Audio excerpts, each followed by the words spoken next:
সারা বিশ্বের মধ্যেই আসলে গত এক বছরের মধ্যে পদত্যাগের হিড়িক পড়ে গেছে। আসলে বৈশ্বিক রাজনৈতিক অস্থিরতা এবং বিভিন্ন দেশে দেশে রাজনৈতিক অস্থিরতার কারণে একের পর এক কিন্তু পদত্যাগ ঘটতেছে। রিসেন্টলি আমরা যেটা যদি গত বছরের মাঝামাঝি থেকেই ধরি, আসলে বা সেই ক্ষেত্রে বাংলাদেশের শুরু হলো বাংলাদেশের শেখ হাসিনা বা বাংলাদেশের প্রধানমন্ত্রীর পদত্যাগ কিংবা পলায়ন নিয়ে। এরপর পরেই কিন্তু সিরিয়ার প্রেসিডেন্ট বাশার আল আসাদের পলায়ন কিংবা পদত্যাগ। এরপরে আবার যেটা দেখলাম যে আসলে কানাডার প্রধানমন্ত্রী জাস্টিন ট্রুডোর পদত্যাগ।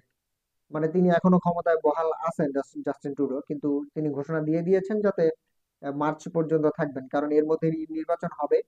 নতুন গণতান্ত্রিক সরকার আসবে, তখন ক্ষমতা হস্তান্তর করে তিনি ক্ষমতা ছেড়ে দিবেন। তো তিনি কিন্তু এক প্রকার পদত্যাগ করে ফেলছেন।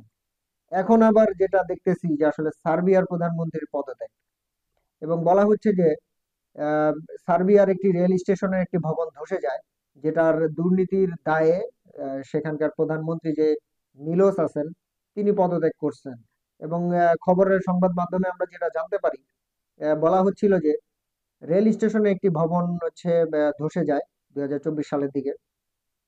সেই ধসে যাওয়ার পর থেকে কিন্তু তার বিরুদ্ধে একটি দুর্নীতির অভিযোগ আনা হয়, যেটার জন্য সেখানকার স্টুডেন্ট, কৃষক কিংবা শিক্ষক সবাই মিলে একটি আন্দোলন গড়ে তোলে, যাতে মিলোসের পদত্যাগ দাবি চায়।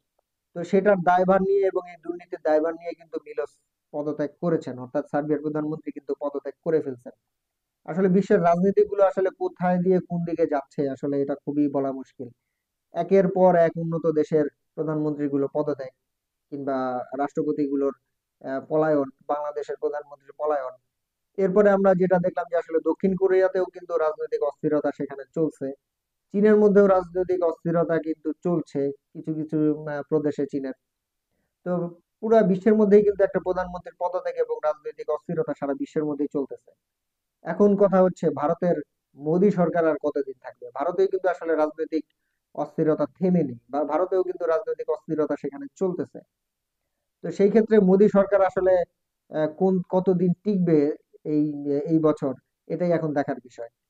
মোদী সরকার তো আমরা জানি যে আসলে নির্বাচনে যিনি অংশগ্রহণ করেন সেই ক্ষেত্রে একক সংখ্যাগরিষ্ঠতায় কিন্তু তিনি নির্বাচনে জয়লাভ করেননি। তিনি কিন্তু দলবদ্ধ হয়ে বা জোট সরকার গঠন করে জোটের মাধ্যমে কিন্তু তিনি সংখ্যাগরিষ্ঠতা পান।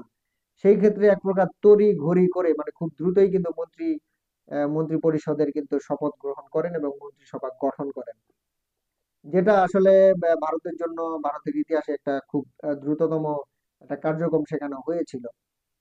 আসলে এখন দেখা যাক, এই মোদী সরকার কিন্তু ভারতে এখন পুরোপুরি ভাবে সমালোচিত।